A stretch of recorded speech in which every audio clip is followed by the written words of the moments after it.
តោះថ្ងៃនេះយើងមកជជែកគ្នាពាក់ព័ន្ធជាមួយនឹង YouTube ដែលវា up ដែលថ្មីណាអូខេអញ្ចឹង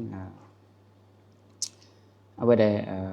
ខ្ញុំចង់ជជែកហ្នឹងគឺពាក់ព័ន្ធជាមួយនឹង invite collab ណា invite collaboration ហ្នឹងនេះដូចនៅកន្លែងនេះអញ្ចឹងបងប្អូន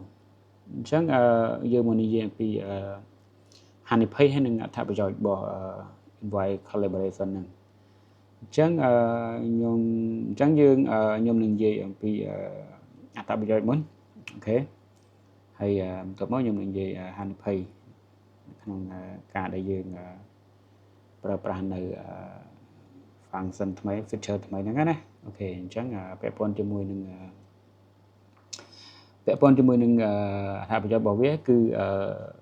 ល្អសម្រាប់អ្នកដែលលេង content original អញ្ចឹងណាអញ្ចឹង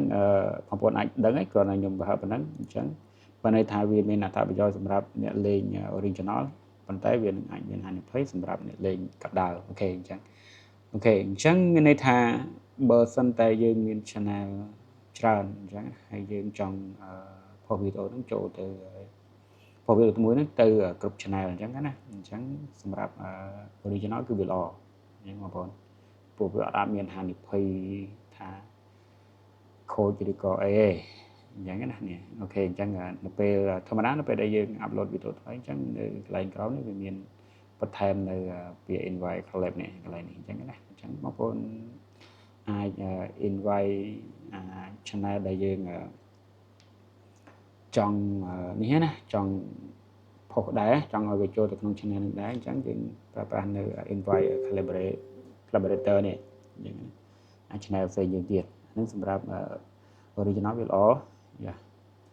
ហើយក៏ប៉ុន្តែអូខេអញ្ចឹងវាល្អអញ្ចឹងខ្ញុំគិតថាបងប្អូនអាចធ្វើបានដែរកន្លែងហ្នឹងណាអញ្ចឹងអូខេអញ្ចឹងយើងនិយាយពីហានិភ័យអញ្ចឹងសម្រាប់អ្នកកាប់ដាវនេះបងប្អូនសម្រាប់អ្នកកាប់ដាវដែលមាន monetize ហើយឧទាហរណ៍បើសិនជាវីដេអូវាមានបញ្ហាគឺ channel ទាំងអស់គឺវាមានបញ្ហាទាំងអស់អញ្ចឹងបងប្អូនអាចយល់ហើយខ្ញុំនិយាយប៉ុណ្ណឹងហ្នឹងណាអូខេអញ្ចឹងបើសិនបងប្អូនលេងកាប់ដាវហើយបងប្អូនចង់ធ្វើការ collaborate នេះ invite collaborate នេះអញ្ចឹងបងប្អូនត្រូវត្រៀមចិត្តហ្នឹងហើយត្រៀមចិត្តតែបើសិនជាវីដេអូយើងអាចធ្វើទៅវាល្អកែទៅវាល្អអត់មានបញ្ហាអីប៉ះពាល់ដល់ channel ដែលយើងផុសហ្នឹងក៏អាផ្សេងក៏វាមិនអីដែរអញ្ចឹងណាប៉ុណ្ណឹងវាប្រៀបដូចជាFacebook អញ្ចឹងហ្នឹងហើយដូច Facebook អញ្ចឹងតែមានបញ្ហាpage មួយណាហើយអា page ដែលយើង collaborate ជាមួយហ្នឹងគឺវាមានបញ្ហាដូចគ្នាប៉ះពាល់ដល់ page ប៉ះពាល់ដល់យ៉ាងទៅហើយសម្រាប់ YouTube វាប៉ះពាល់ដល់ AdSense ទៀតណាហ្នឹងប៉ះពាល់ channel ហើយប៉ះពាល់ដល់ AdSense ទៀតអញ្ចឹងបងប្អូនគួរតែប្រយ័ត្នហើយនឹងរៀបចំធ្វើមិនកែវីដេអូធ្វើវីដេអូមិនបើមានផលប៉ះពាល់កុំឲ្យមានបញ្ហាតែបើសម្រាប់អ្នកលេង original អីទេអាហ្នឹងយើងល្អធ្វើតែមានបញ្ហានេះហើយវាបង្កើននៅ subscribe ហើយនឹង view ផងអាហ្នឹងអូខេហើយខ្ញុំសង្ឃឹមថាបងប្អូននឹងពេញចិត្តចូលចិត្តវីដេអូមួយហ្នឹងអញ្ចឹងចាំជួបគ្នានៅវីដេអូផ្សេងទៀតនៅក្នុង channel YouTube របស់ខ្ញុំហ្នឹងបងប្អូនអញ្ចឹង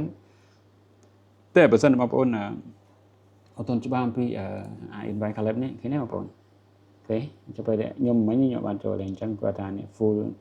ownership នេះអញ្ចឹងវាមានដល់ទៅប្រមាណនេះ